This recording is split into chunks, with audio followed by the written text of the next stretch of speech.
Three, two, one. Hello, everyone. Welcome to the Creators Lounge podcast. I am your host, Ben Jaye, and today it's a very special episode. My man, give these people an introduction. What's your name? Where are you from? And what do you do? Hey, my name is Nathan, or I go by the DJ name is Just Blue. I'm from Chicago, or the suburbs of Chicago, and I'm 13 years old, and I make music. So, yeah. This is my guy right here. We met through a mutual friend. It was fairly recently, but I don't know. I'm super stoked about everything he's doing right now and everything he has yet to do. So after meeting him, he came on my Instagram live streams a few times. We went back and forth, had some really cool conversations. He broke down a song file for us, gave us some production tips. So I hit him up. I was like, dude, let's do a podcast. Nathan is incredibly chill. He was like, let's do it. And so now it's happening right here, right now. Nathan, let's take it way back in time. Back to the beginning. Give us the origin story. How did music production start for you? How did the Just Blue project start for you?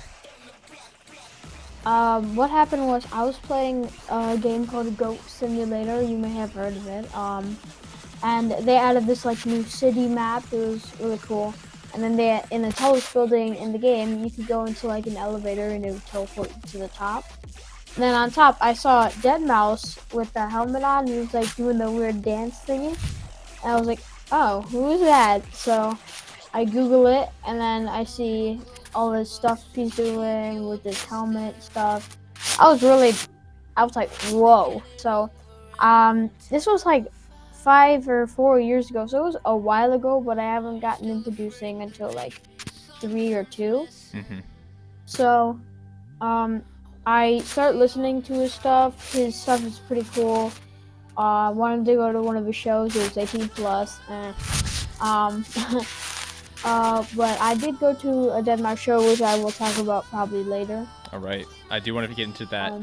Dude, I'm going to pause the interview real quick. I want to let you know that the microphone is kind of brushing your clothes or something. So it's kind of like a whoosh, whoosh sound. Oh, okay. I'm not sure if you want to adjust it or what. Just a heads up. I'm not sure if it's that important to you or not. Exactly. Okay. Right. So it's going to give a heads up. I don't know if you want to be careful about it. Yeah, I'll just hold it right. Okay, very good. Yeah, dude, that's so awesome. So deadmau5 is the beginning inspiration for you, which is interesting because deadmau5 has been in the game for a very long time. And so the fact that, he's still influencing people, still inspiring people, is definitely a testament to what EDM can be. It's not a temporary phase. It's something that's been going on for ages and it's going to continue to happen. Now, Nathan, real quick, you mentioned that you saw that about 5 or 6 years ago, but you've been doing music for about 2 or 3 years. What happened in that space of time? From the 5 years to the 3-year point when you started making music, were you discovering EDM? Were you getting interested in it? What was happening in that space of time that led up to you actually producing? What do you call it? So I was just listening to deadmau5 and then I was just listening, I guess. And then I tried to make my own helmet. It sucked, so I had to buy one. It's still pretty cool though.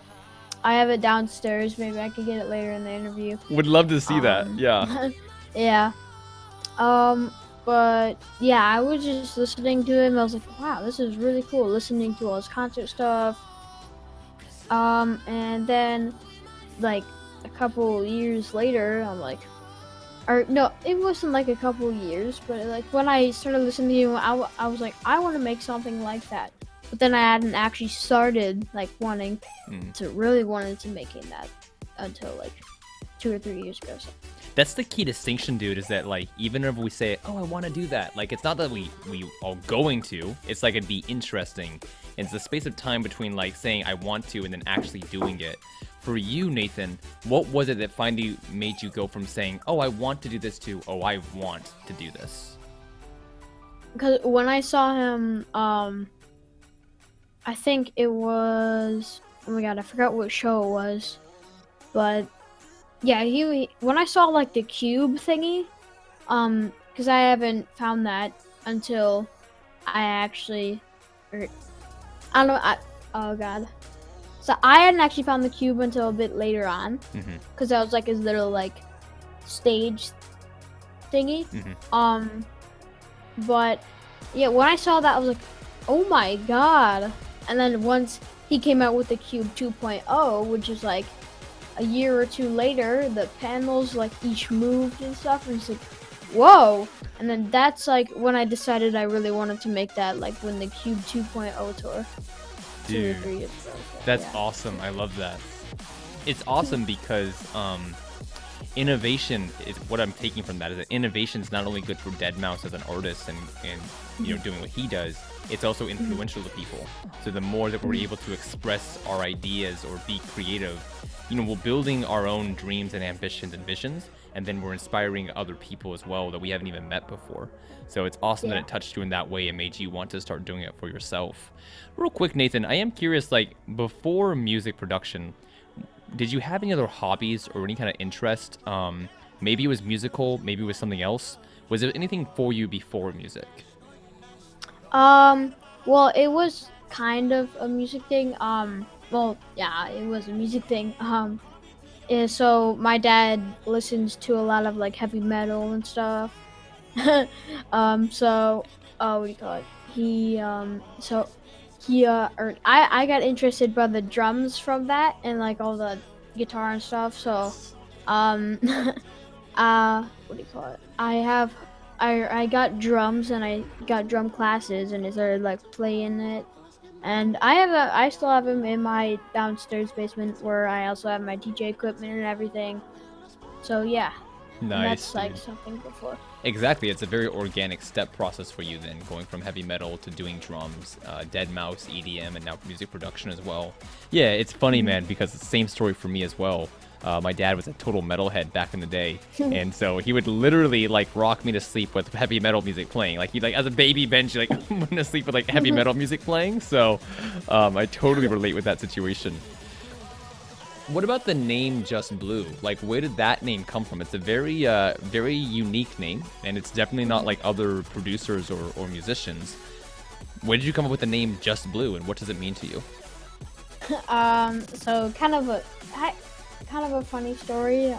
So my cousin, Robert, I guess I could say his name. I don't really know if he would care or not. Yeah, it's not his last name; They're it's just a like, first name. So. yeah. So, my cousin Robert, so he wanted to like become an artist, kind of, but then like he got out of that recently because he didn't really want to anymore. I don't know why, but but he was wanting to become an artist and stuff because I was getting into DJing and stuff. So he was like, yo, I'll come up with the names for us. He was just red, I was just blue. So then, I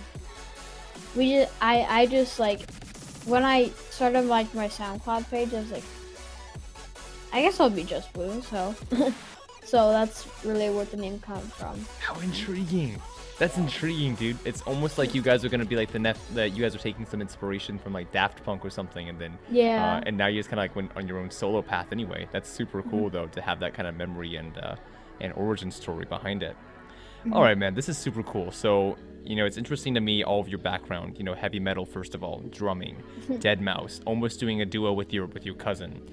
Yeah. Whenever you first did get into music production 2-3 years ago, you're walking in the DAW, figuring stuff out. What's going through your mind at that point? Were you envisioning, obviously since you were so influenced by Deadmau5, were you envisioning being like a world touring DJ? Were you thinking about like success and recognition? Was it something you were just having fun doing? You're just doing it for the heck of it? Like, what was going through your mind whenever you first got into the DAW and started making music? So my first ever DAW was like a website. I forgot what it was called, but like my actual DAW was Ableton then on. But like before that, it was like I forgot the website name, but there's like only loops and stuff. I was like, oh yeah, put that there, put that there. That sounds cool. And then I moved on to Soundtrap, which is another website you could just make music on. It was very hard because I didn't know anything, so I was just like, Click, click, click, click, click. yeah. And then once I got like okay with Soundtrap, I moved on to Ableton. And I got the first version for my birthday, which was like $100. Hmm. And I got the first version, and as soon as I opened up, as soon as I saw the first view, I was like, whoa. So I didn't even know what was like going on, um, in like that thing. I was like, what? Wait, whoa, what does that do? What? And then I made a really bad song out of the stock samples. Yeah. So it was like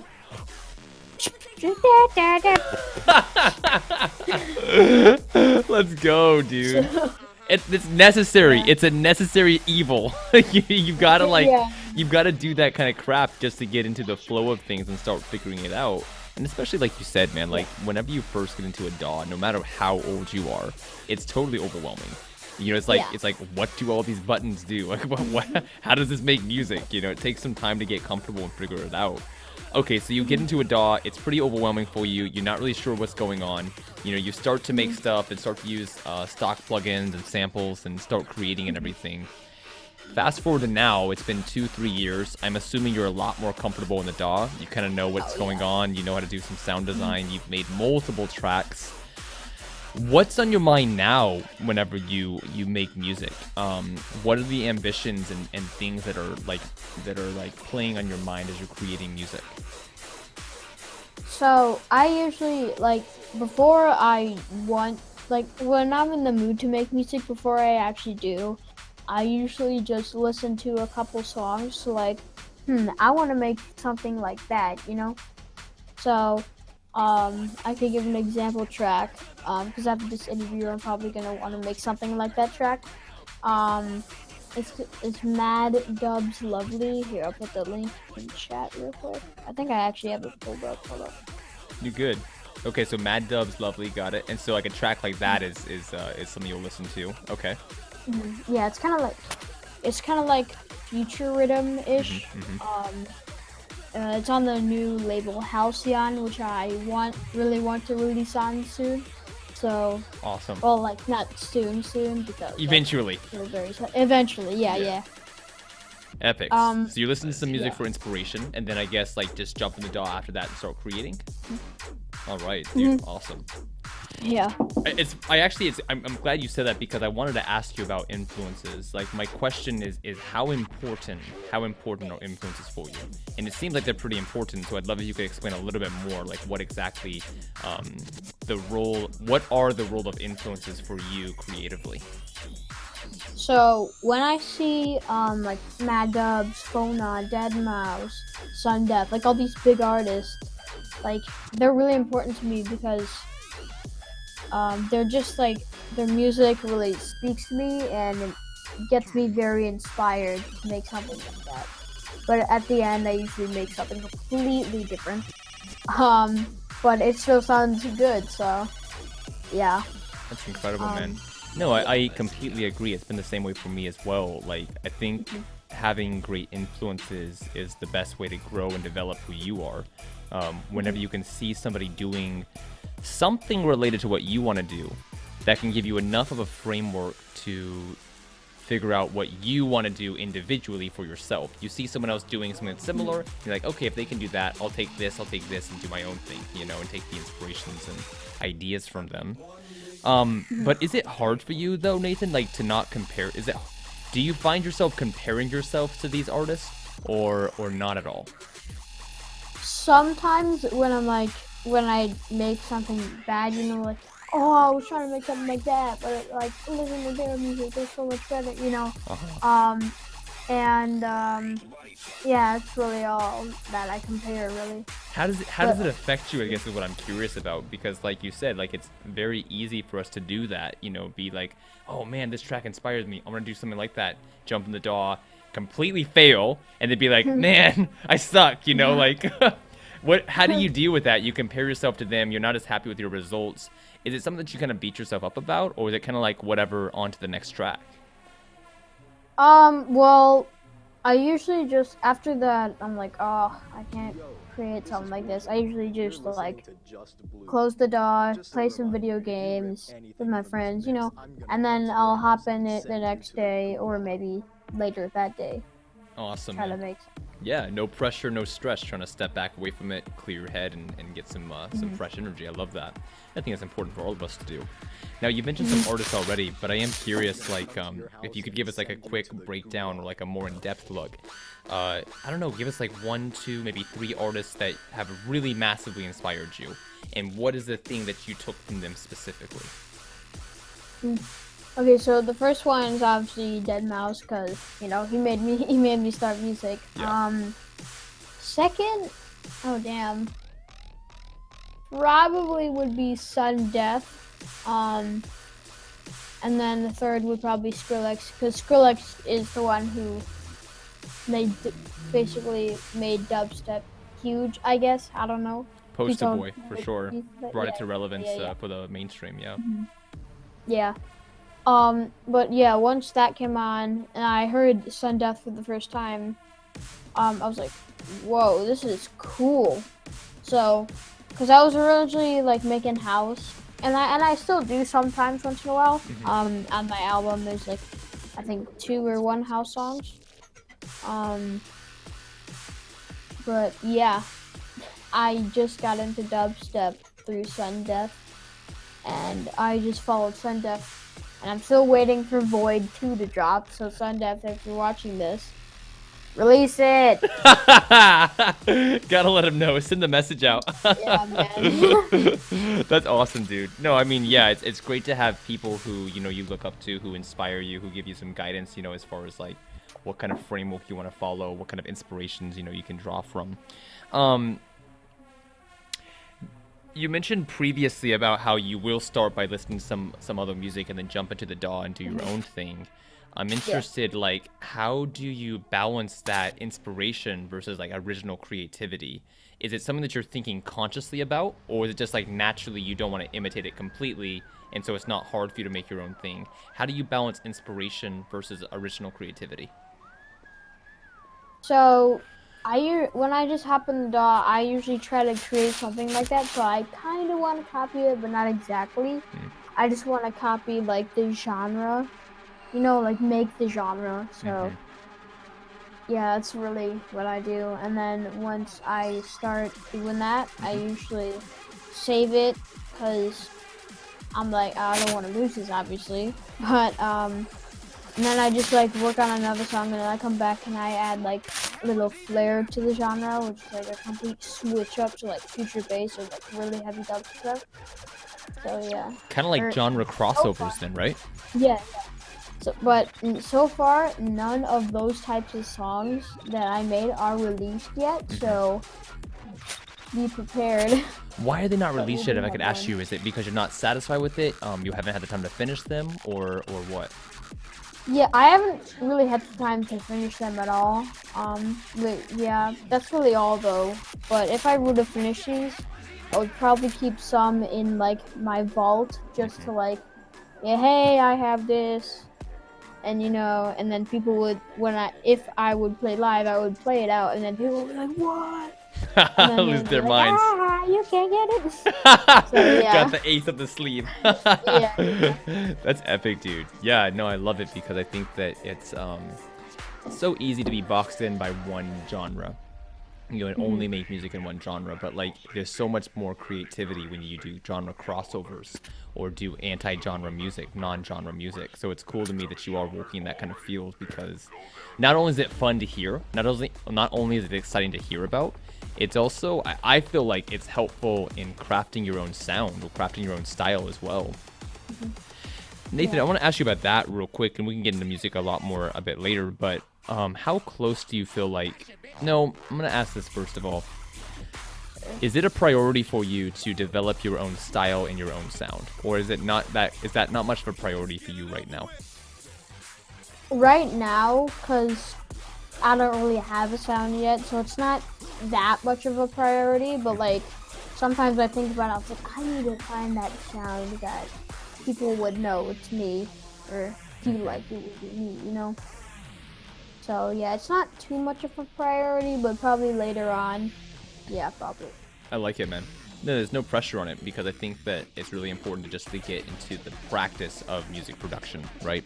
Just getting the reps of making music, learning how to do different genres, different styles, and through that process, like you're doing already with your releases and unreleased projects, and also the crossovers. I think that organically you'll be able to find something that sets you apart or kind of identifies you sonically. So just stay in the game, dude. So we talked about musicians who have influenced you, Deadmau5, Skrillex, Sudden Death, etc. Are there any individuals, people? It could be someone you know in real life. It could be like a notable figure. Is there anyone else who has helped shape your mindset and approach to life? Kind of. Cause when like my friend Warzone, he usually helped like with you know, like like he's like always like, all right, yeah, I gotta do that. Well, at least I think so because I don't know like his really personal life or what he does because he lives all the way in North Carolina. Um, but yeah, he really like you know he's a good person. Like I don't know how to explain it, but yeah. I've talked with Warzone as no. I know Warzone. He came on my live stream before. I got to have a conversation with him for about an hour or two. Like, yeah, no, Warzone's super cool, and he's got incredible music as well. So I'm definitely gonna have him on the podcast eventually.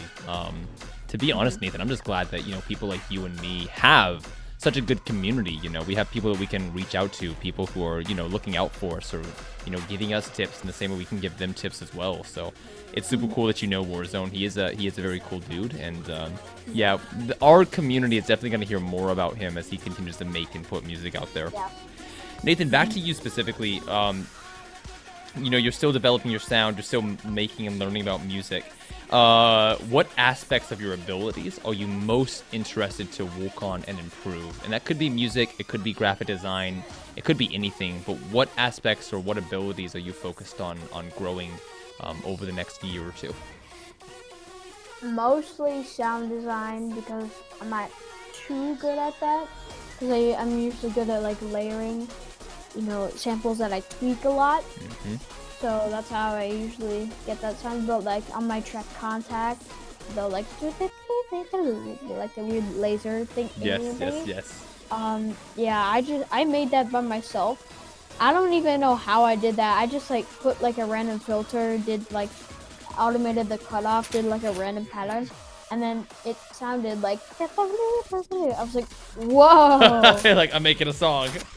Yeah. It was like, because I was actually feeling inspired by Aliens, if you know them. The guy with like the silver mask. Exactly, I know him, yeah. See him on Twitter all the time. Yeah. That was that song was inspired by them, because when I originally made that sound, I was like, this for sure sounds like them. Let me like get a basic idea of how they kind of sound. Because I've made like multiple songs kind of like that. We got Ride or Die, another one on. Just listened to it last night. Yep. We have a couple more. I forgot which ones. The genre is like freeform based, kind of. I guess that's what it's called. Sure. But yeah, it's a really cool genre. Love it, man. Yeah, no, sound design is super cool because that's what we talked about before with developing your own sound. Like sound design gives you the capability to do that because you're making your own. You're making your own sound, so it's gonna, give you that kind of edge, will give you that kind of ability to set yourself apart. And again, no disrespect to people who don't do sound design, because to your point, you've already reached this level of success and you're loving what you do just by layering presets, just by layering samples, so it's a totally valid way to be making music. And yeah, that's what they're for. Exactly, that's what they're for. It's what they're for. So everyone has to find their own workflow and their own kind of process, and but no, to your point though, about doing sound design, like it's a great idea to get into it more if you're interested in developing your sound and making your own kind of style and everything. As far as music that you've worked on though, Nathan, obviously you've focused a lot on heavy bass music throughout your musical career.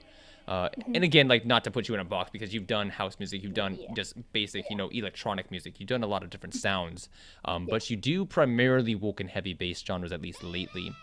I'd love to know what attracts you to heavy bass music, especially because the artists that you and me listen to these days, Murata or Sudden Death,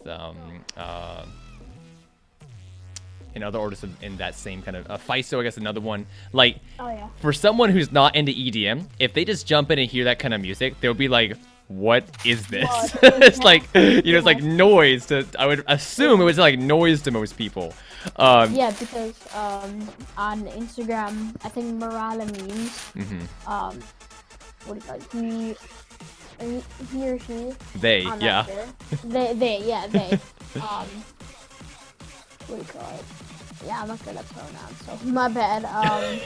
We don't know. So Yeah, man. asking for clarification now if Murata memes is watching. Yeah. But they posted this like TikTok. It was of this girl going like, she was just like staring at the camera like, what? And then there's like a Murata track on in the background, and the caption was like, how do people listen to this? And then it was like, ba ba ba ba ba ba, and then she was just like, yeah. Precisely, Yeah. dude, precisely. And to me, that's what I love about it. Like, that's what attracts me to Yeah, heavy yeah, dubstep yeah. and tear out, is the fact that they're taking non-musical sounds and making it musical. Yeah. This is really silly, but I'll share it real quick. At the academy I woke at, I'll keep my window open, and there is an auto repair shop outside. And so as I'm teaching, there'd be all sorts of like random like mechanic sounds outside, like clanging or machinery, and like Yeah, other yeah. sort of, I can sort of imagine like I'm like, and I can sort of like imagining a song based around like the rhythm, and my kids are like, "What are you doing, teacher?" I'm like it's a song. So for you, Nathan, like, Nice. what is it that attracts you to heavy dubstep and tear out and things like this?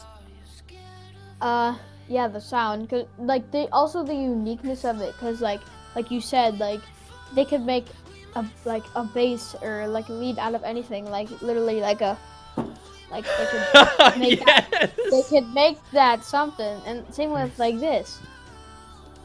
Oh Boom. well, it would usually make a ringing sound, Okay. and then they Yeah. could just like do like a ba bam ba bam ba bam ba bam ba bam ba bam ba bam.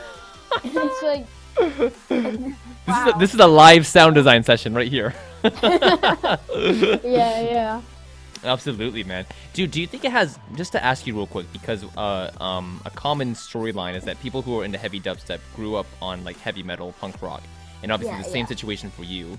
Do you think there's a connection between that, or do you think that's just like a coincidence? I think, well, cause like when I was listening to the heavy metal, I obviously didn't know I was gonna get into dubstep. I think it's a bit of a coincidence, but like the way they do it, like mixing the genres, that's yeah. Because now they have death step, which is like metal, Yep. and tear out heavy dubstep just mixed together. It's like ba bam ba bam. Using guitars and Yeah, metal yeah. drums and everything, and that stuff is radical. I mean, I vibe with it. So. Yeah, like Akuma's Fallout remix. Gosh. Like ba bam ba bam. Da, da, da, da. And then there's one of the sounds, the ringing sound. The ringing sound. You're right. Yeah. Akuma, she is so Yeah. amazing. Yeah, absolutely. And she's like, the way she's working with guitars and bringing into her music, like, it's exciting. Yeah. It's just exciting to hear that, because again, and this goes back to talking about crossovers, Nathan, you know, doing crossover genres and everything. Akuma was on my live stream a few days ago, and she was talking about how she wants to do more crossover music, because of the way that you can unlock new sounds and new styles and everything. Nathan, for yourself, you talked about it briefly a few minutes ago. If you could give us some specifics, like what genre crossovers are you working on, or do you want to work on eventually? So what I'm trying to work on, like like recently, the metal and tarot, yeah, because I need to learn how to play better guitar, because I suck. I'm just like, you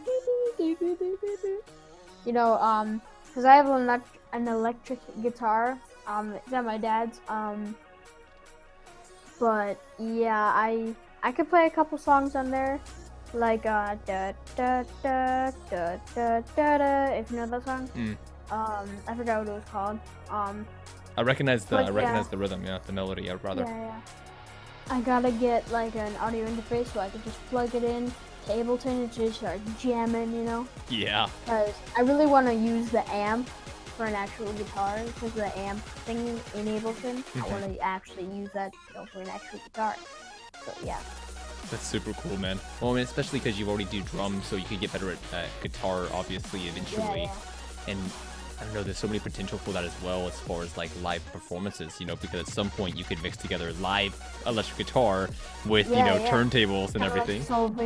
Yeah, exactly. And like that would be so radical, and the iconicness of it, it's definitely promising.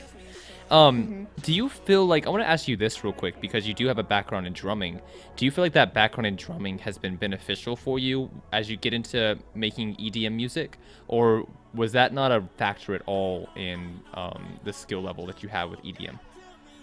I think it is, because like when I had my drum classes, I was like, I'm familiar with a lot of like beat matching and stuff, kind of. I don't know, yeah, because I'm really good with like I don't know how to explain it. Just like tempos and beat matching, exactly. Yeah. Yep. That's a great point, dude, because again, like going to DJing, which some of you do quite a lot, like you have to do beat matching in DJing, and recognize what tempo it is, how to cross them over and everything. As far between talk to us about the difference between DJing versus music production.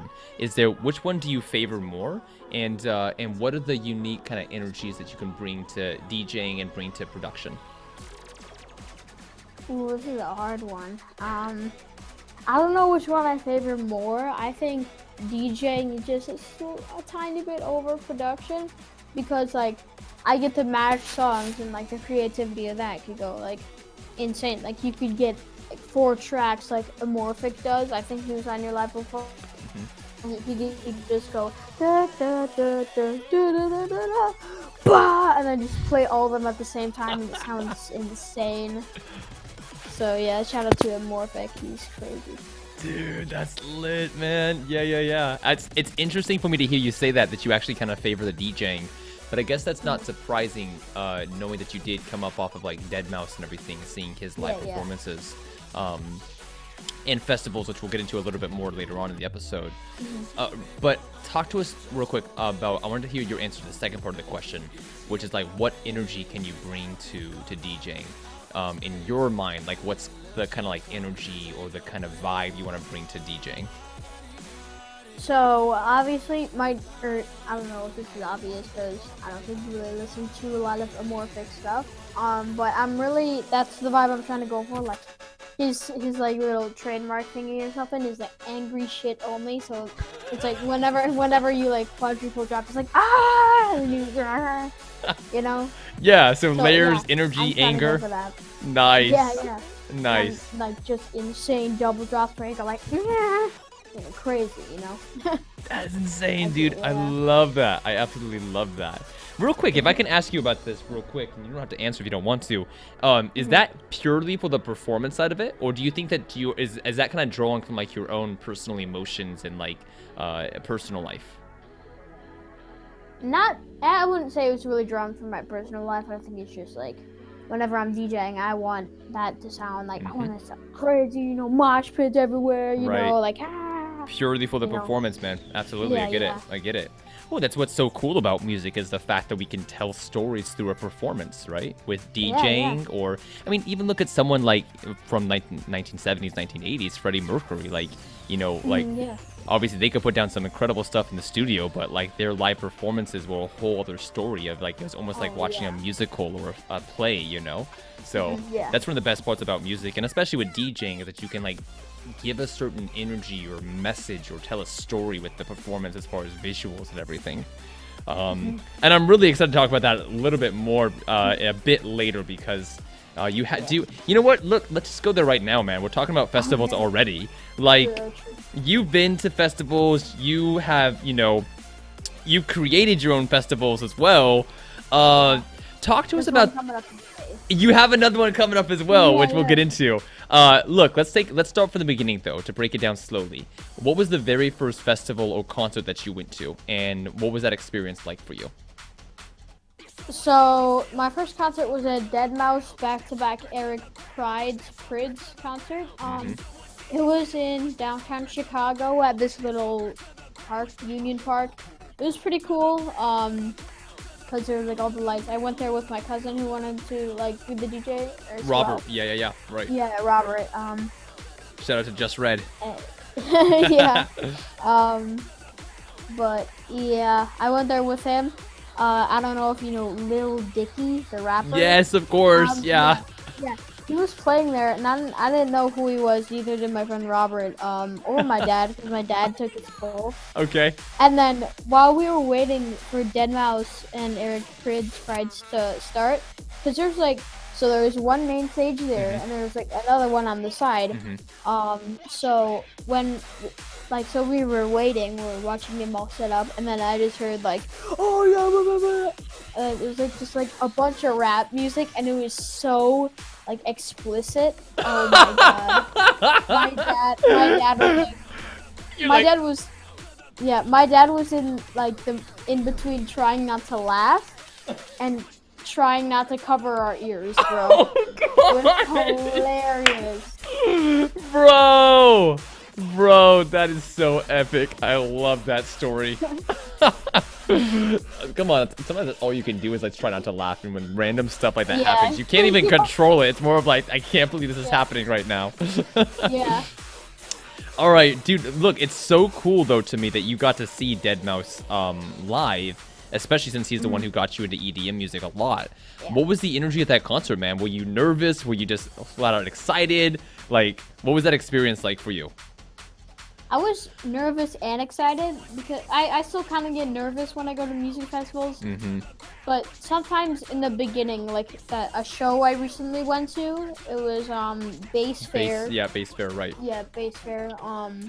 That was crazy. I loved that. But when I first got in there, I was like nervous. And I was like, oh god, am I going to be the only kid here? That's what happens with like all the music festivals I go to. Yep. But like after, or the energy for the Deadmau5 one, because I did go to another one later on. I think it was actually 2019, end of 2019. Nice. Those. Fairly recently. I just realized before Bass Fair, that was the last show I went to. Like Well, obviously though, ago. because of COVID, like it would have been hard to go to one in between. So yeah. Yeah, but like crazy. That's too long. Like, it's too long. Yeah, it's too long. Yeah, exactly. Like literally after that, I was craving like the feeling when like the bass like makes your body vibrate. Yeah. Yeah, I was like, oh, I need that feeling. So I like tried it at home with my big speakers. I just turned like the low end all the way up. I was like, yeah. So yeah. Nice, dude. So, yeah, nice. But dude, yeah, that first concert though, seeing Deadmau5, I'm assuming it must have been pretty influential for you to be able to see your favorite artist live and everything. What did you come away from that concert thinking to yourself? I mean, because the reason I'm asking is because like we know from now that you have done your own festivals and you put stuff together. You've even played some live sets before. Like, seeing that Deadmau5 concert, did it inspire you to do your own concert, or was it just purely like, I can't believe that happened? Both. Oh, and then does my dog. But, You're good. You're good. Wait, hold up. Yeah. We got people out here looking for Nathan. He's got to keep the windows closed and locked. You watch this song. Exactly. Yeah. Like, turn the bass down. Awesome, dude. So yeah, but you go away from the concert. You're super inspired, but it also kind of like makes you realize you want to do your own show at some point, correct? Yeah. So when I could recreate that feeling. So when I was just walking out, I was like. Speechless. Yeah. And then in the car ride back, and then the next day, I was like, "Bro, wouldn't it be cool if I did something like that?" And then my cousin Robert was like, "Yeah." So yeah. You're like, anyway, here's the plan. Yeah. Dude, that's but so yeah, cool. I didn't because like virtual festivals weren't big like at that point because COVID really made that. Yeah. Yep. But yeah, the next concert / festival I went to was a festival, Electric Forest. Now that was an experience. Please tell us about it, because I've heard some stories from you already. Let's go. Let's take it out. Let's go. So for Electric Forest, what do you call it? When I got there, I was like scared I was gonna be the only kid. I was not the only kid. There's like 3 others. But Kind of had to yeah, like make your posse with them. Like, gotta stick yeah, together. yeah. But what do you call it? So when I got there, it was an all ages festival, just like all the other ones I went to, because obviously I'm not 18. Right. What do you call it? But so when I got there, I was obviously scared, like I told you. Oh God. What was the lineup like, dude, for Electric Oh. Forest? Like, what was some of the artists there that you wanted to see specifically? I didn't obviously see all of them because I got a 2-day pass and I saw the last 2 days. Right. But there was that's the first weekend, second weekend. So who I saw, well, I was really kind of mad because my dad thought the weather was gonna be really bad, so we left early. So I missed Face Nectar. I missed Marshmallow. Oh I saw yeah. Okay, which I ones did you saw- see though? Which ones did you see? But I saw Test Pilot, which is Deadmau5, another Deadmau5 show, which Deadmau5 is like techno alias, so Right. very techno. Who else? I missed Lose the Child, Miss Griffin, Miss Mala, which I almost came there for part of the reason. Mr. Rez, Miss Sonhole. I missed so many good people. Oh my god, when I zoom in it goes smaller. But I did see some pretty cool artists. I saw Chris Lake, Nice. phenomenal set. But yeah. Hey, Not dude, too many, it's awesome you though know. that you got to go to a festival at all. Like, Yeah. just to be able to be in that kind of atmosphere and kind of see what it's like, you know, live and everything that's going on, like the energy. So anyway, fast forward to 2020, and you end up putting together your own online show. Talk to us about the process behind that, man, because I think that a lot of us have no experience in putting together a live show. So Yeah. when did you decide to do your own online set? So when I saw like really when all the like the virtual festival show thingies were really like popping and stuff, when I saw them, I was like, when I went to North Coast, I was like, I want to make something like that. So I obviously it would be a lot more easier than setting a actual festival because like a lot of money goes into the actual festival. Yeah. Videos, lights, everything. Yeah. But this is I spent $0 on this festival. At least like making it with the equipment I already had then. And still put together a freaking incredible set, man. A freaking incredible show. So it just goes to show you don't need money to make something awesome happen. Yeah. So I just downloaded OBS and stuff. I made all the scenes. I asked some people to play. Some said no. Some said yes. Some canceled after they said yes. But you know, that after that,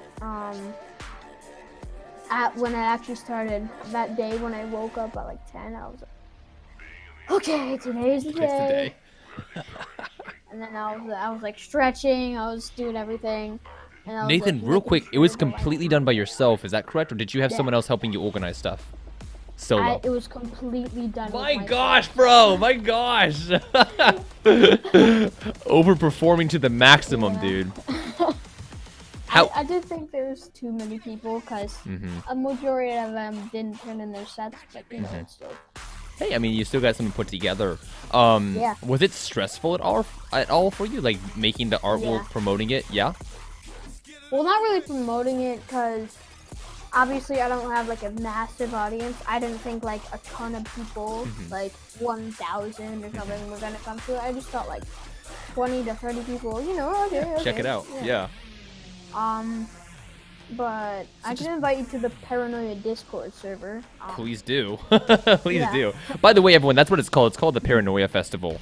And Paranoia Virtual Festival. Exactly, the Paranoia Virtual Festival. We did the first festival already. He's working on a second one right now. We'll get into that, but I mean, first of all, because I do want to kind of round up this first one, the Paranoia Virtual Festival number 1. You know, you did contact people. You got some people together. You made it happen.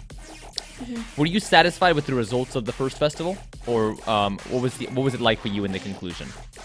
I was pretty satisfied because at the end, the most viewers we had was like up to 70, and I was 100% not expecting that. Like my goal was like 20, and then on the first day, we got up to almost 50. It was crazy at one point. Well done, dude.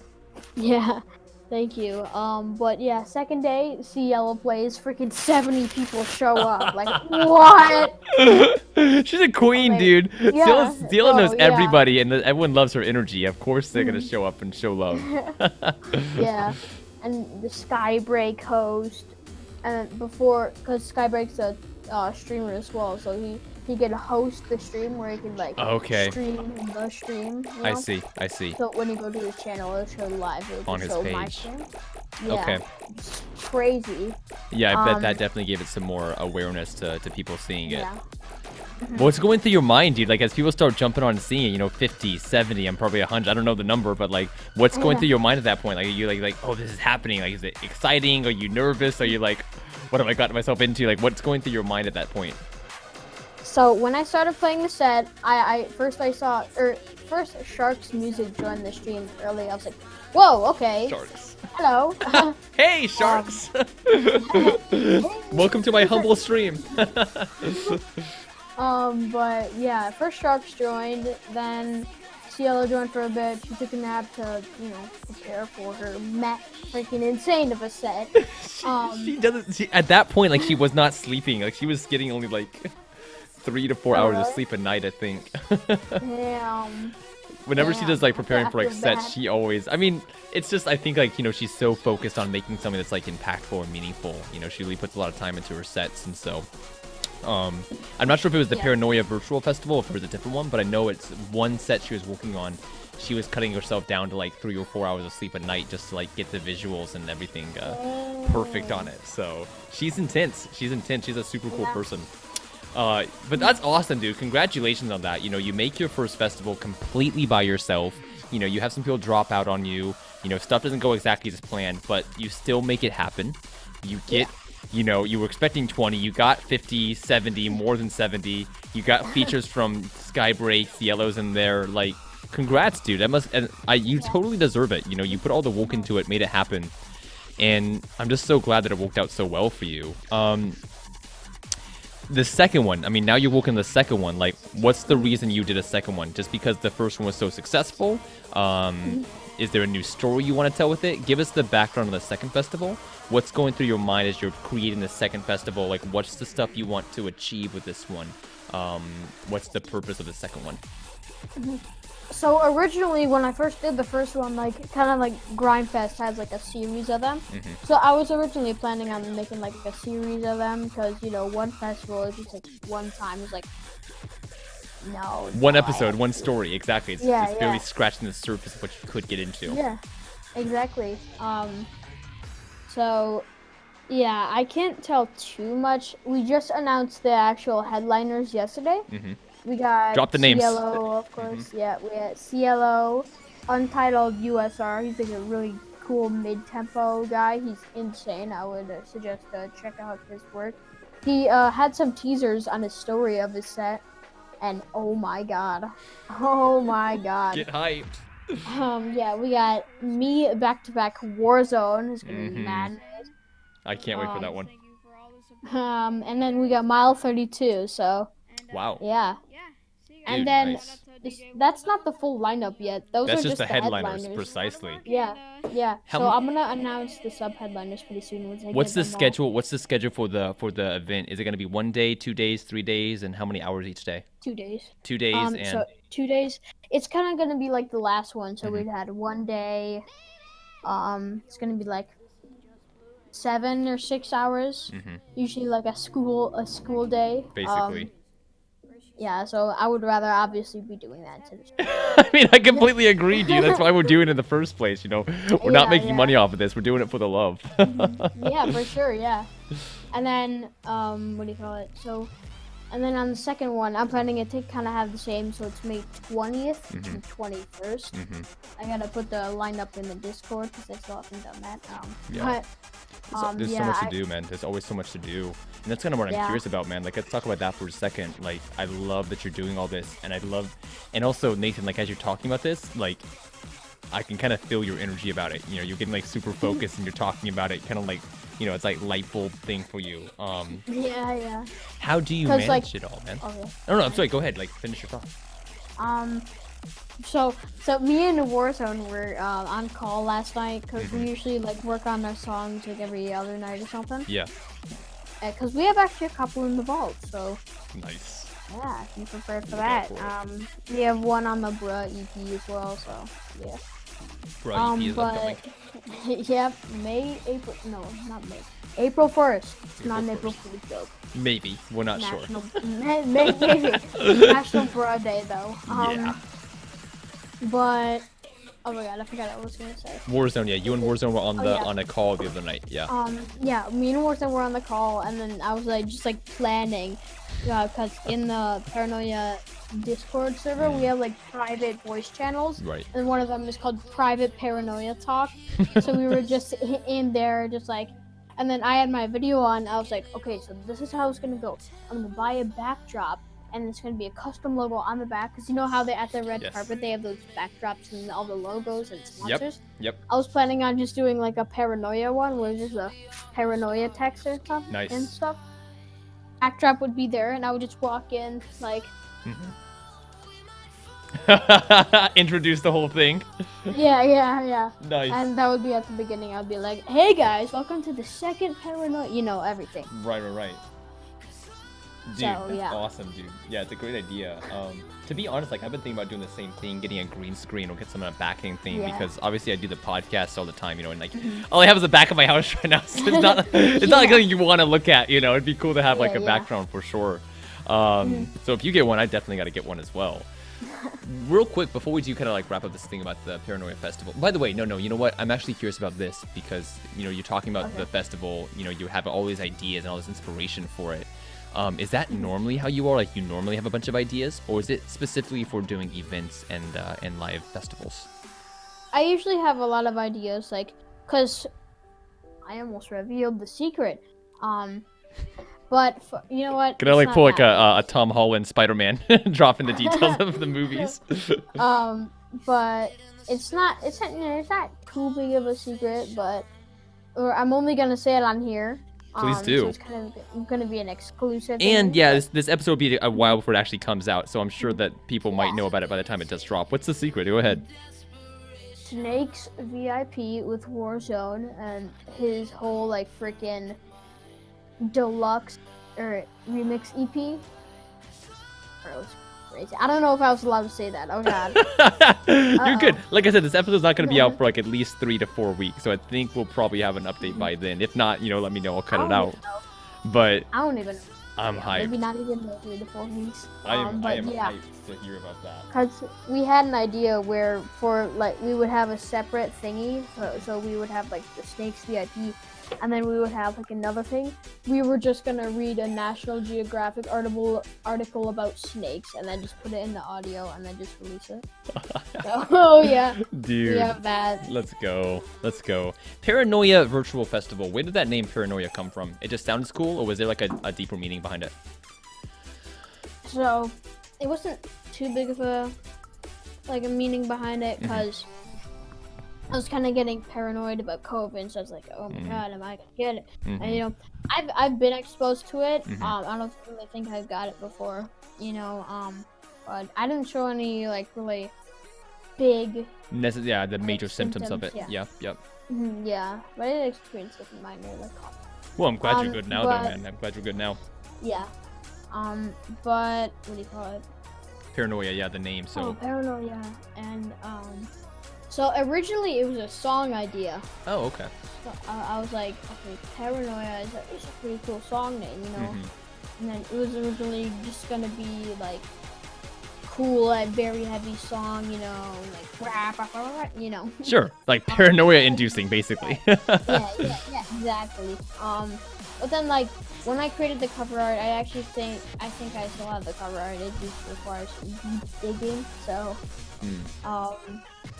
maybe I could find that out. But, Decided to like repurpose it for the festival instead then. Yeah, but it was originally like the text, the font I already have on like the new one, like the little like evil kind of thingy. Yeah. Very like So it thriller, was just horror like film kind of stuff. Yeah. yeah, it was just like paranoia, and it was just like a brain with all like glitchy effects on it. It was like, Nice. and it was gonna be a song idea, yeah. So, and then I kind of like the song like the idea like died down, like the song idea. I was like yeah. That usually happens a lot when I like make the cover art first instead of making the song first, because like when I make the cover art now I have to make the song, Yeah, like accountability, yeah. dude. I do similar things as well. Like if I talk about something on Instagram, like I know I have to like practice it, or if I tell someone something, I'm like, oh, now I gotta do it. Like it's like an accountability thing for me. I totally understand that. This is super cool, man. Talking about the festival and everything. I wanna ask you about the first live set you ever did. What was the first live set you did? Was it for the Paranoia virtual festival, or was there one before that? Well, do you mean like the first set or that you, the first set that you did first online. set? Yeah, the first one you did like on a live stream. Like okay, Have you done one in person? Well, yeah, but it wasn't really like an actual like show. Okay. Well, so I'll talk about it. So it was like a little talent show for the place I was getting my classes at. You Nice. know, the crowd was just like a bunch of old and young people just going like Were they staring at me. staring at you like, what does he do? What is he playing right now? Yeah. I wasn't really playing a bunch of dubstep. I Okay. was playing a house, so it was kind of a bit more. A little calmer, more, but consumer friendly. But it was bass house, so it was like you know. Yes. And like I saw this one guy in the back. He was like, Kind of bumping his he head. was like, Like, yeah. yo, He who's was this like, kid? he was like one of the only people I saw actually like dancing to it, you know, because it was just like a bunch of people sitting down like. Sitting through it rather than like being there with it. Yeah, exactly, yeah. So Dude, I did. give me a one time frame on that, man. Like what year was that? That was like 2 years ago, maybe Okay. even 3. Like when I first started. Okay, so DJing. pretty early when you got into DJing then. I see. Dude, Yeah, like, I was. yo, bad, man, like you know? you're fresh into the game. You do a live set. Like, were you like nervous? Were you confident? Oh yeah, bro. I wasn't even like dancing. I was just like going like. Exactly. That's what do I like, do? me the entire time. Right, man. Right. I was like, and then after that, I was like, Yeah. Of course, shaking for sure, right? oh yeah. But then, What was the takeaway, man? Like after you like finished the setup, like how did you feel about it? Were you kind of like, oh, that was cringe, or you like, yes, I did it? Like, what did you walk away from it thinking? I was just like, okay, yeah, they weren't really feeling it, but I guess I could say I did a live set now. So. Nice. Yeah, kind of like bragging rights. And then the second one I did, it was kind of like the same thing. Okay. But then I was the closer. Okay. So I was the opener on the first one, and I was the closer on the second.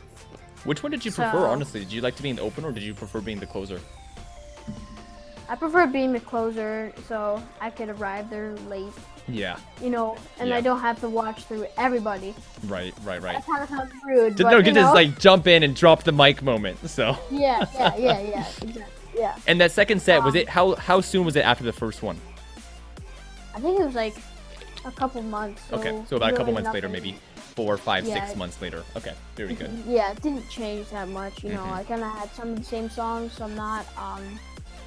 Dude, but I'm so yeah. glad though. I'm so glad that like you had experience like that, because like you've got to get your foot in the door. You've got to get stuff started, you know? As difficult, as scary, as quote unquote low quality. I hate to use that word. I'm just using it because other people think of it that way. Like no matter what it is, like once you take that first step, it leads to other things. And I mean like, and like to your credit, Nathan, you went from playing a show where the crowd's dead, and they're not supporting you at all. You do another one 6 months later, and now here you are doing, 2 music festivals within a year of it, and who knows, you might even do more later this year. So I love it, man, because like you're living the thesis.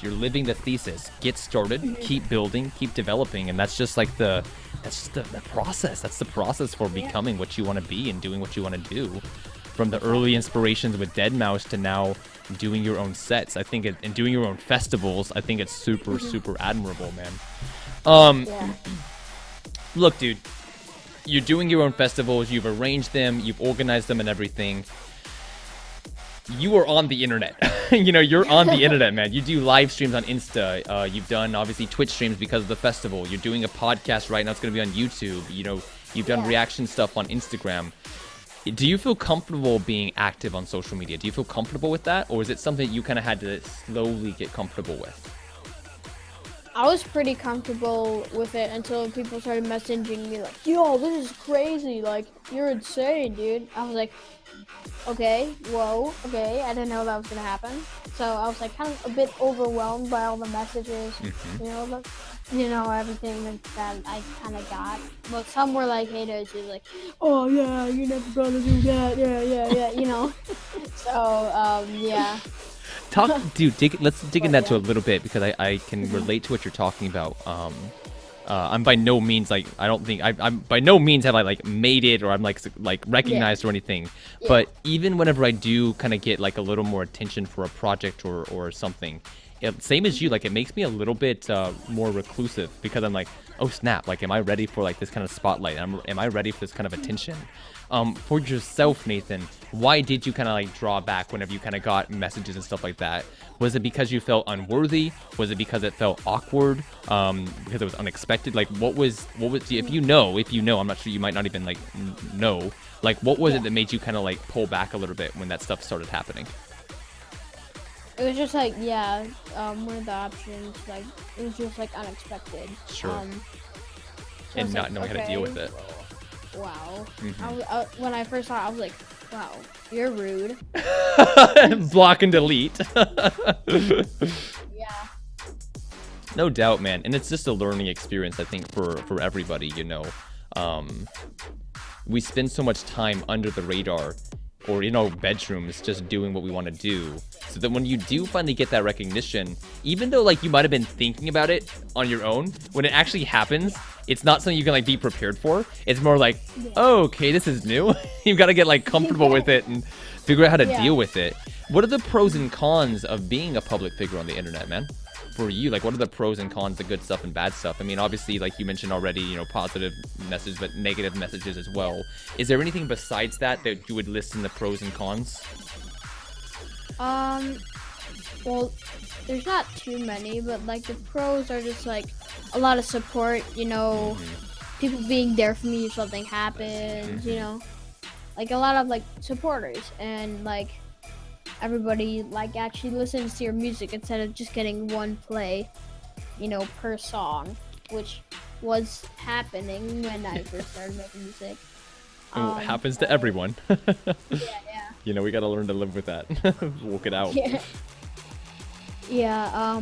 But... Hey, and by the way, like, just real quick, like, I mean, going from one guy in the crowd doing to now doing a live festival with Skybreak and Cielo, like, that's what happens when you get started. You know, you go from nobody to somebody. You know, with progress and development. App ranking, dude. App ranking. What social media platforms or just internet platforms? What internet platforms do you enjoy the most? Which ones do you enjoy the most? And which ones do you want to share content on maybe more so? So my favorite one is Instagram because like that's like my main like hub where I post everything. I'm not on Twitter because I think it's a very toxic place. You know, it's like a giant war zone. No pun intended. Pun taken though.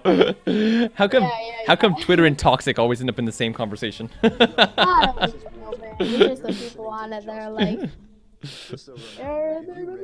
Instagram's a big one. Twitter not so much. What about Discord and Twitch and TikTok? How about those ones? So I'm not really on TikTok as much, just because like, you know. Not your thing. It's not really my thing, and also because it takes a lot of space up on my phone, and I want to get space, you know. So that's part of the reason, but like most of it is like not my thing. Sure. How about Twitch and Discord, man? Because in the producer community, those are two big ones that come up. A lot of consumers, I think, don't care about as much, but for producers, they're big. What's your opinion, or what's your relationship with Twitch and Discord? So with Twitch and Discord, for Twitch, for Twitch, I'm, well, Twitch is not really a big platform that I usually share like announcements on because it's a live streaming platform. Right. You know, you like do gaming streams and virtual festivals. And Discord is just like a cool place to like talk. It's like a giant chat room with a bunch of these other open chat 24/7. Yeah. Yeah. But yeah. Real quick as a follow-up, is there a certain platform that you want to create more content on? You know, obviously Instagram is your main hub. You know, you put music out on SoundCloud and also Spotify. You can use Discord for communication, meeting people, Twitch for festivals. Is there a certain platform that you want to be creating more content on? Maybe it's Twitch for streaming, maybe it's YouTube content, I don't know. But is there a certain platform that you want to be more active on, or are you pretty satisfied with what you're doing right now? Well, I want to be more active on Facebook, not only like so I could be accepted into DubHub, because DubHub like requires like a certain amount of things to be active on. Like posts, right? Yeah, okay, yeah, I see. and like followers and like recognition basically. Gotcha, I see. So you're not just like a super small artist that sucks. And there's certain like, metrics they keep put in place. Yeah, okay, I see. Yeah. So you have to have like a certain amount of Facebook friends. So I definitely need to be more active on Facebook, which is what I'm trying to do. But I usually get distracted by Instagram, which is by Facebook. By Facebook anyway, exactly. Yeah. So I don't know. Like Nathan, like it's funny you mentioned that because as much of a dinosaur as Facebook is for social media, it's weird because it's still an underground power player. And if you want to do stuff with social media, you have to be on Facebook. Like, I don't enjoy Facebook. I don't use it. I don't consume it. But I have to have a Facebook because I have to do Instagram ads or I'll have to do Instagram shopping. You know, like, and so it's like I saw that on your story. Exactly, man. It's like you have to do it just because to unlock other things. You know, it becomes like this middleman that you have trying to like get through. It is a little bit frustrating. Yeah. Dude, about content, because you mentioned just now about like for to get into DubHub, you have to have a certain amount of like content and a certain amount of like followers and everything. I'm gonna split those into two categories. First of all, how important is content output for you? Do you think a lot about like how much content you're putting out, or does that not cross your mind? Content, by the way, content in terms of music and pictures and videos, etc. Well, for Instagram, it doesn't really bother me because, you know, it's not like a song. You know, it's just like a picture of me going, you know. I love seeing those, by the way. I love seeing those. Like the recent one with the second slide on the paranoia. It's just me going. And I use that. I used that on my Instagram story the other day. And by the way, also, dude, I love the. I didn't get to watch it yet, but the reaction video you did to the Murata's new set, like that's super creative as well. Do you want to be putting out more content on Instagram, or are you cool with just posting, you know, whenever you have something to say? Yeah, I usually post whenever I have something to say. I'm fidgeting with a Nike shoebox down here. Yo, Nike, I only wear Nike shoes. Sorry, Nike endorsement. Yeah, very good, man. Very good. And then how about for metrics? How often are you checking plays and follows and streams and stuff like that? Do you give that a lot of attention or not at all? Kind of. Well, on SoundCloud, I usually do that. Just to see like how I've been doing, you know, how a lot of people have been listening to my music, or just like a little amount, you know, but yeah. Very good, very good. Yeah, it could be some good guidance for growth and everything. All right, man, this is super cool. What are the biggest challenges for you at this stage of your life, at this stage of your career? Sound design, definitely some of the virtual festival, like trying to get like everything good, you know, like it's very stressful because like I was like, oh, is this ready? Do I have anything good? Is it gonna fail? You know what's gonna happen? Yeah. Like, cause the entirety of that, I was like sweating in my hands. So yeah, but then during CEO set, I stepped out of my chair and I was like, it's like losing your mind, like going crazy. Dude, that's awesome, yeah, exactly. man. Yeah, no, I imagine it's really hard for you, especially probably in terms of time management, because you have to make time for studies as well. So between studies, Yeah, making music, being on social, and putting together a festival, like I know from experience, dude, it's not easy to manage all of that. Yeah. I think you're doing a pretty good job. I hope you are anyway. I don't know. I guess like I would. I think I am. Good. I mean, if you think you are, then like that's all that matters. As long as you're, cool with your process, as long as it's good for you, that's the only important thing. Yeah. And I'm sure you have ways to unwind. I know that you're a big fan of South Polk, which is kind of referenced by the map behind you. Let's go there for just a quick second, man. Like, besides music, what are the other types of entertainment that you like to enjoy, to consume, or you like to watch, or you like to like participate in? Is there other types of content you're into? Mostly gaming and also mostly South Park. Nice. Because at my dad's, we don't have cable, so, and because you have to pay like monthly or something for that. Yeah, it can get pretty expensive. Yep. Yeah, so we literally just go to the mall, and there's a store called FYE, which just has, or FI, whatever, for your entertainment. Yeah. Yep. Mm-hmm. Yeah, and there's just like a bunch of like DVDs, vinyl, CDs, everything there.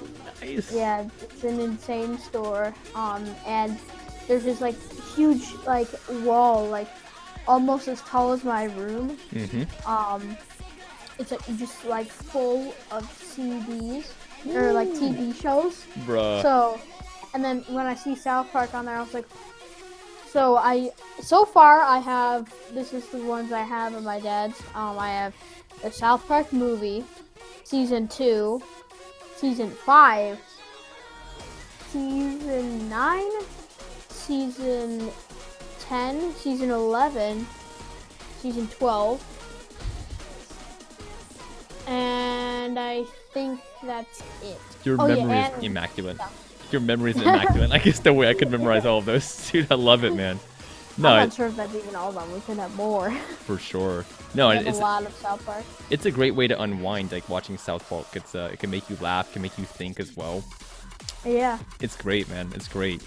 All right, dude. Like moving into the Futurescape, kind of the last section of the podcast. You have an EP. You dropped a music mix just the other day.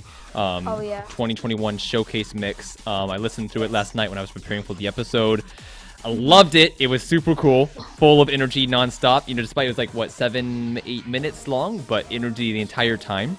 It featured some IDs, upcoming tracks from the Bruh EP. So it's not out yet. The Bruh EP is upcoming. Give audiences a quick taste test of what to expect from the Bruh EP and what's like the story behind that one. Okay, so the story behind like the name, originally it was going to be, I'll pull up a track on my phone. Originally it was going to be Flame EP, but then I was like, I need a release date for this because I didn't know what a release date would be. So then I was originally planning like this month, originally. Hold up, let me just pull up one real quick. Okay, I don't want to upload to SoundCloud. Go, please leave me alone. Okay. That's a mandatory ad. It's like the YouTube ads. Like, do you want to pay for premium? It's like, nope. You want to get premium? You could download videos and ad-free content. Cannot count how many times I've said no to that ad. Bro, yeah. But yeah. I forgot where you were. Oh, the yeah, Bruh EP. Yeah, like what's the story behind it, and what can we expect from it? So you can expect some heavy tracks. Obviously. Obviously, yeah.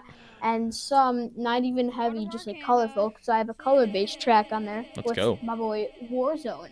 Yeah. So this is like we have so many collabs. He's the homie. Yeah, man. We have Snakes. We have Snakes VIP. We're planning on doing the VIP. We're doing this one, and maybe even a VIP of that one. Woo! And then we have the mix on top of that. Oh my god, there's so many. The music, dude. I cannot wait for all of it. Yeah. Yeah. We have this one. Here. Gonna play a quick preview for us? Yes. Or not? This one is gonna be on the EP. It was on the ID showcase, so go check out the ID showcase on the SoundCloud. Go check out the ID showcase. And there goes my dog again, but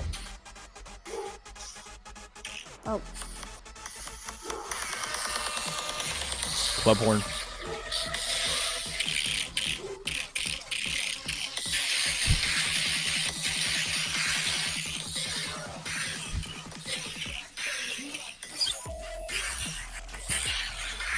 Yeah, man. Dude, turn up, man. Turn up. If that's a taste test, I cannot wait for the full thing. Looking forward to it. Looking forward to it. Paranoia Virtual Festival #2, the Bruh EP. Dude, this is a lot of projects coming up. Is there anything else that we can expect in 2021? Anything on your mind, or not at this stage? Maybe another album. music all day. Yep. And all maybe day. even another Paranoia. Yeah. Oh, absolutely. Obviously, dude. I definitely expect that to happen as well.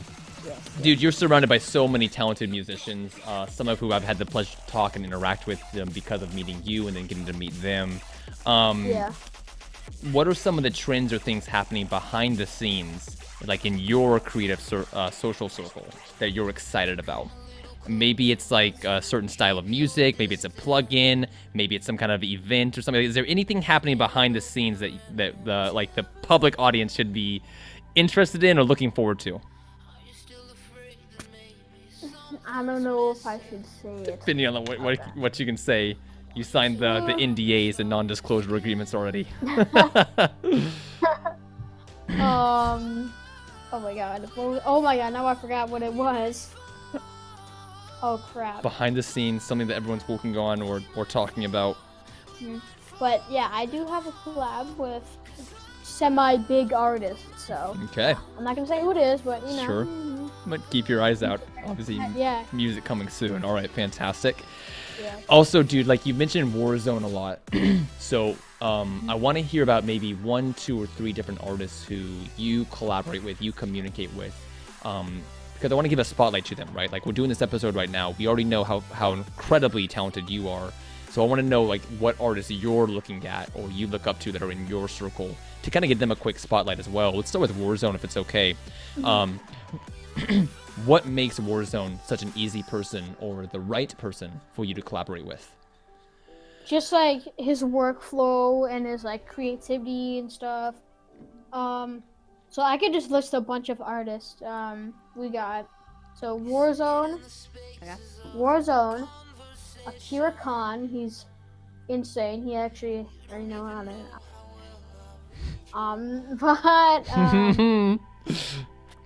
Remember the NDAs. Don't say anything you're not allowed to say. Yeah. So we have Akira Khan. Rynek. Okay. Burko. He's Okay. the one I collab with on that one that I just reviewed. And the last one was CS1. CS1. He's a cool drum and bass artist. All right, fantastic. Or like drum and bass, you know. I don't know if you want to go a little bit deeper on it, man. You can or you don't want to. That's fine as well. Why should we be interested in these artists specifically? Let's start with CS1. What sets them apart? What makes them somebody you're focused on? Just because like their genre and how much potential they could have, you know. Very good. What about for Burko? Burko, he has a shit ton of potential. Okay. Yeah, his genre is crazy. His stuff is like death step, Murata-ish. Very good. You know, it's crazy, yeah. Then for Akira Khan. Yep. Crazy, dude. Death Trap is his genre. Death Trap, let's go. Death Trap. It's like, it's crazy because it's like very distorted. I actually do have a Death Trap thingy inspired by Murata. I could actually pull up right here. I mean, if you want to, I'm not gonna say no. There was one more, I think. There we go. This is it. Play it. Yeah, well, let's it's go. very distorted. Let's go. And it's only the drop, so yeah.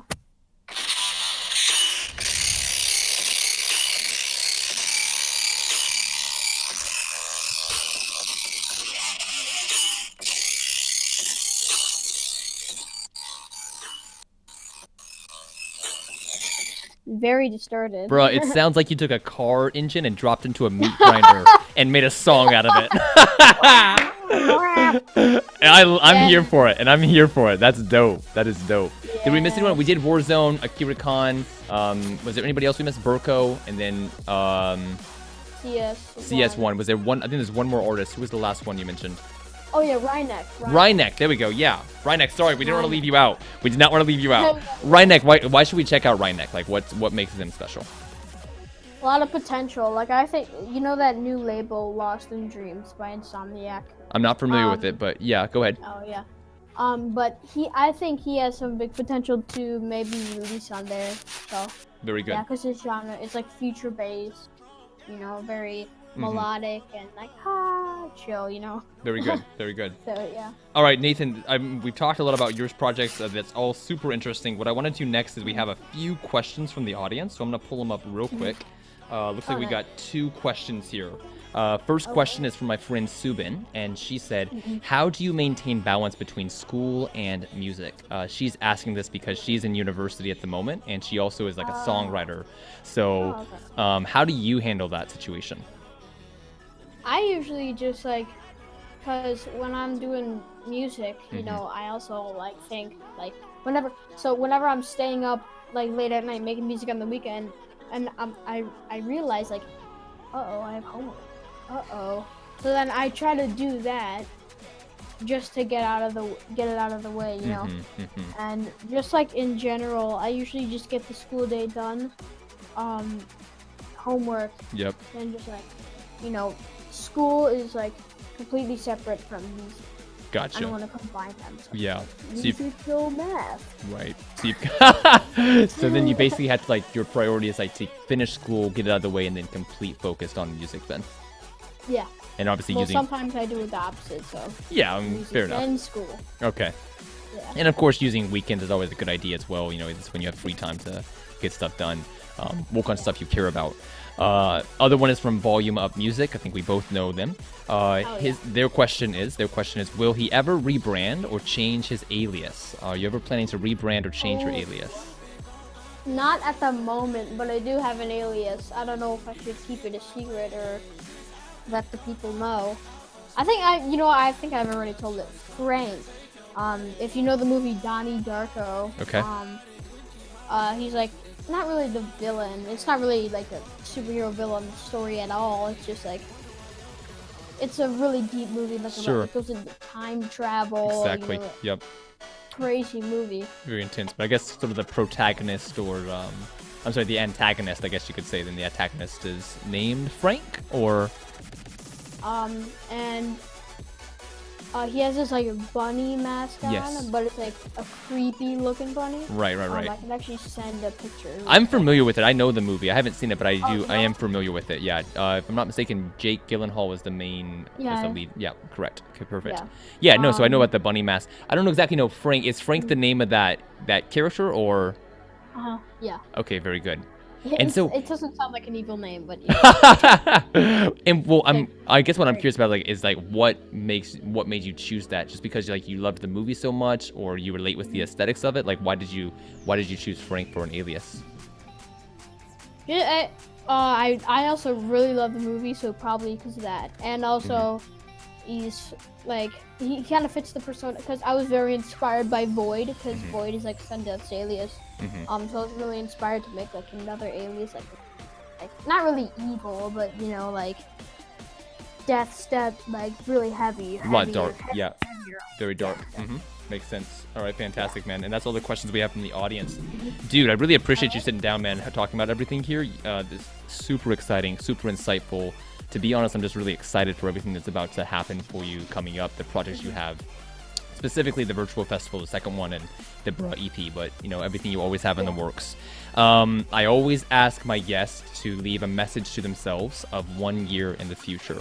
So from Nathan, Just Blue, of what is today? Today is March 17th for you, March 18th for me, March 17th, 2021. You're talking to yourself of March 17th, 2022. What would you say to yourself?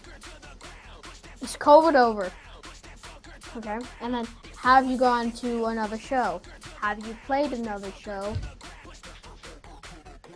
Are you good?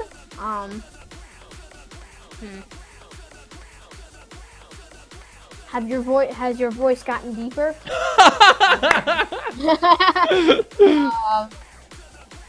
Oh God.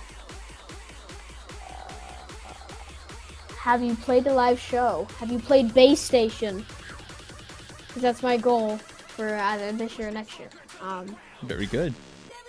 Anything else? Then what else? Are you very successful and happy with what you do? Let's go, man. Let's go. I am Let's so go. psyched. Look, man, like I'm excited to see like a fast forward a year from now, I'm Maybe. sure we'll I don't still know. be around, Yeah. besides extreme Yeah. situations, but like it'll be so exciting to pull that back up and have you jump on and talk to yourself a year Yeah. later, man. So stay on the grind until Yeah. that time comes, because yeah, Yes. man, you're super. I'm inspired by you. I'm inspired by this conversation. So thanks for making time Thanks today. so much, man. Last thing, dude, is a speed round. I'll ask a very quick question. You give a very quick response. Are you ready? Yes. Then let's go. Number 1, 3, 2, 1. Favorite color. Blue. Favorite food.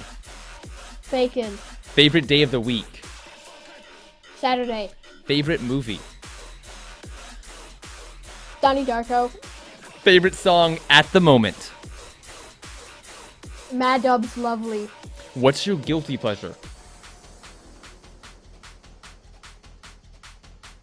Pop music. Ho ho! What countries do you want to visit? Japan. What languages do you speak? A tiny bit of Polish. Name one person alive or dead that you want to have a conversation with.